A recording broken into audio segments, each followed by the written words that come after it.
This is a quick video showing the Chinesium special nylon fish tape. I just got this one, obviously from China. It was about 20 bucks US shipped. The reason I really wanted this is for conduits, because the steel types like this don't work too well in conduit, especially when there's a lot of bends. I find them to be useful up to about 50 feet. This is usually the one I keep in my tool bag. You can see I've already done in these by snapping the ends clean off.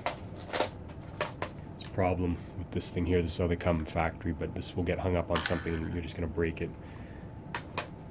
So as we can see with the nylon, it's extremely flexible. It has a bit of a memory to the shape, so it's just going to end up coiling. Not very useful for going down walls, under floors, things like that. Actually, as a matter of fact, completely useless. This is really only going to be for conduit. In large diameter conduit at long runs, it's also not going to be very useful because it's going to start to bind. So I'd say this is mainly for your ½ inch, 1 inch, inch and a half, that type of thing. This here, I don't know how much of a problem that's going to be. I don't know how well this is affixed here. It's just fixed mechanically. You can see it's been crimped. On the steel side, I think it's a little bit more secure.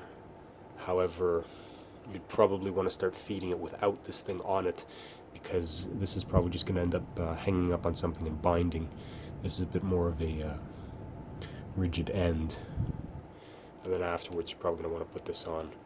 And as I say, as you're pulling and you get hung up on something and this thing starts spinning around on you, it's just going to come off.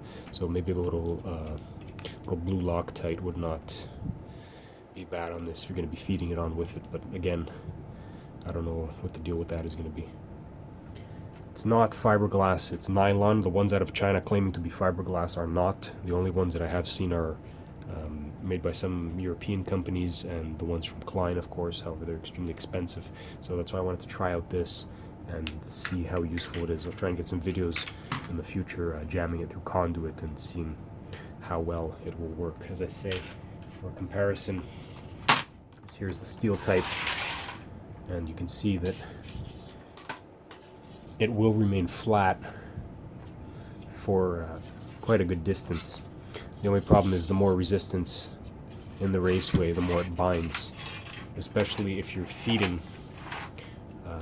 upwards. The weight of this, after I'd say about probably 30-40 feet, starts to make it bind inside of the conduit and does not hold much use to it.